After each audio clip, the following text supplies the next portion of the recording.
তাদের প্রেমের রাস্তা মোটেও সহজ ছিল না।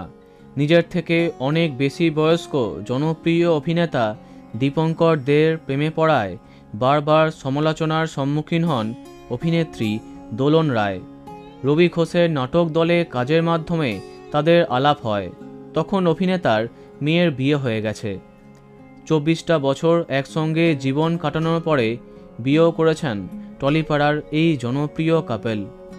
কিন্তু তাদের এই অসম প্রেমের জন্য সমালোচনা এড়াতে একটা সময় টেলিভিশন ছেড়ে দিয়েছিলেন দোলন রায়।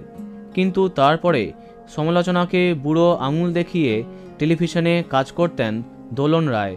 কিন্তু আবার সেই কারণে স্টার জলসার আপকামিং ধারাবাহিক থেকে বাদ দেয়া হলো তাকে।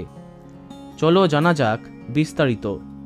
10 সিনেমার অধীনে আসছে জলসার নতুন গল্প বধুয়া। এখানে একটি প্রধান চরিত্রে কাস্ট করা হয় দোলন রায়কে, আর দীপঙ্কর দেকে তারা অনেক কষ্টে রাজি করান নায়কের দাদুর চরিত্রে। অন্যদিকে নায়কের মায়ের জন্য কনফার্ম করা হয় দোলন রায়কে, কিন্তু শুটিং আরম্ভ হবার আগেই কর্তৃপক্ষ বাদ দিতে বাধ্য হলো তাকে। এই প্রসঙ্গে দোলন জানান, স্বামীকে পর্দায় বাবা ডাকতে হবে, তাই প্রথমে ট্রোলিংয়ের মুখে পড়বে সিরিয়ালটা, এমনটা মনে করছেন তারা। তার কথায় ওরা বলল, টিটোদা শ্বশুরের চরিত্র করবে, আর তুমি তো বড় বৌমার রোল করতে।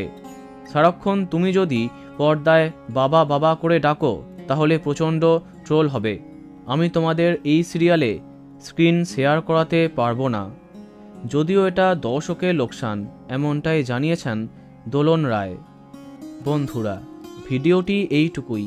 বাংলা বিনোদনের এই রকমই অনেক ভিডিও পেতে সাবস্ক্রাইব করো কারেন্ট বস। ধন্যবাদ।